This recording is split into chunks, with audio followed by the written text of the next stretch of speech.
Hello সবাইকে, আজকে আপনাদের সাথে শেয়ার করব বরিশালের ঐতিহ্যবাহী একটি পিঠা, দুধ পাকন পিঠার রেসিপি। এই পিঠা অ্যাকচুয়ালি আমাদের দেশের সংস্কৃতিময় ঐতিহ্যের গল্প বলে। তো দেরি না করে শুরু করা যাক। এখানে প্রথমে আমরা একটি কড়াই নিয়ে নিয়েছি এবং এর ভিতরে আমরা কিছুটা পরিমাণ পানি নিয়ে তার ভিতর লবণ দিয়ে দিয়েছি। এরপরে আমরা 3 or 4 কাপের মতো ময়দা দিয়ে দিয়েছি। এরপর আমরা ওয়েট করব যতক্ষণ না পর্যন্ত ময়দাটা ভালোভাবে সিদ্ধ হয়ে যাচ্ছে।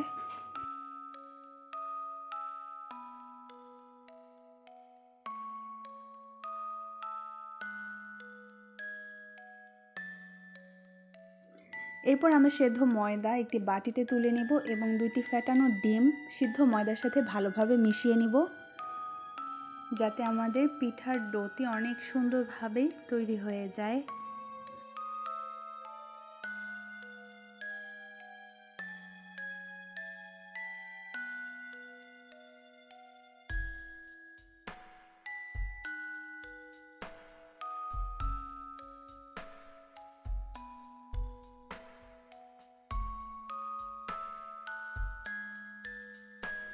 এরপর আমরা এই ময়দার ডোয়ের সাথে 1 টেবিল স্পুনের মতো খাবারের তেল অ্যাড করে ভালোভাবে মাখিয়ে নিচ্ছি, সো দ্যাট ডোটা পারফেক্টলি হয়ে যায়।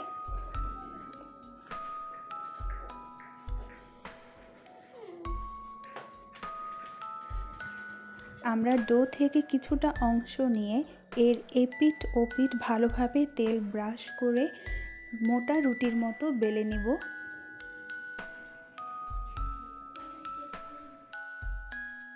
এরপর হাতের কাছে থাকা নতুন টুথপিক বা সুই দিয়ে পছন্দ মতো ডিজাইন বা ফুল লতাপাতা করে নিব।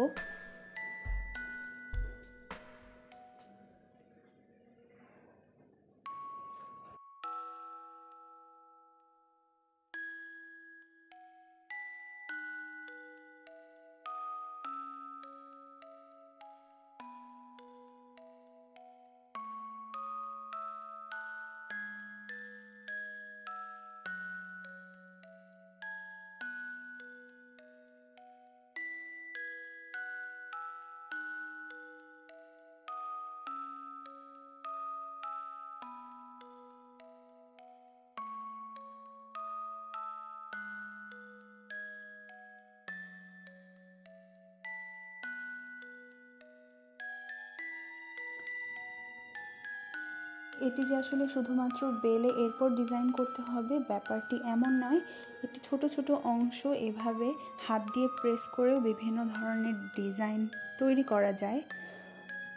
এটা আরেকটা প্রসেস, আম্মু 2টা প্রসেসই ট্রাই করেছে।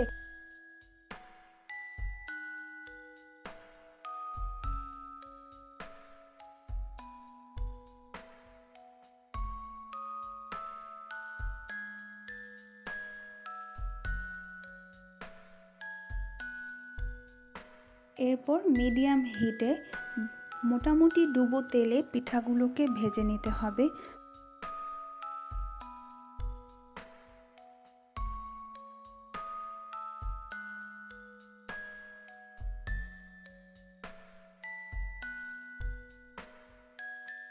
পিঠার ডোটা অনেক ভালোভাবে মাখানো হয়েছিল বলে এখানে প্রত্যেকটা পিঠা ফুলে প্রায় দ্বিগুণ হয়ে গিয়েছিল আকারে। আলহামদুলিল্লাহ।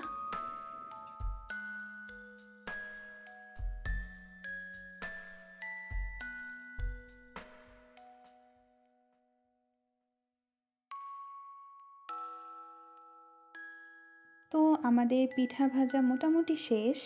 এরপর আমরা পিঠাগুলোকে জুসি এবং সফট করার জন্য দুধটাকে তৈরি করে নিব।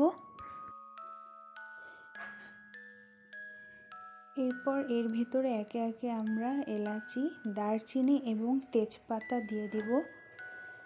এরপরে আমরা আমাদের স্বাদ মতো চিনি এবং অল্প একটু পরিমাণ লবণ দিয়ে দিব। সবগুলো উপকরণকে একত্রে ভালোভাবে মিশিয়ে নিতে হবে।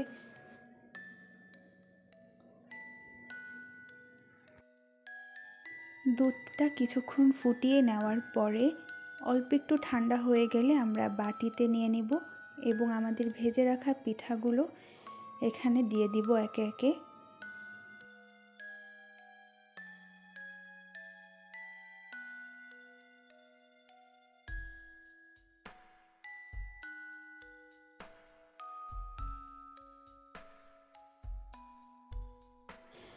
মোটামুটি 6 থেকে 7 ঘন্টা রেস্টে রাখার পরে পিঠাগুলো আবারও ফুলে গিয়েছিল এবং আগের থেকে অনেক বেশি নরম হয়ে গিয়েছিল আলহামদুলিল্লাহ।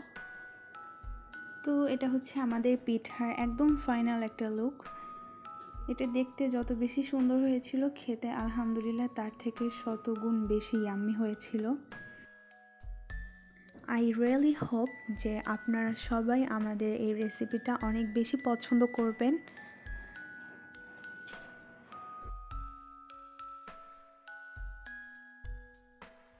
So that's all for today. I'll be back with another recipe next time inshallah. Till then, ta-ta!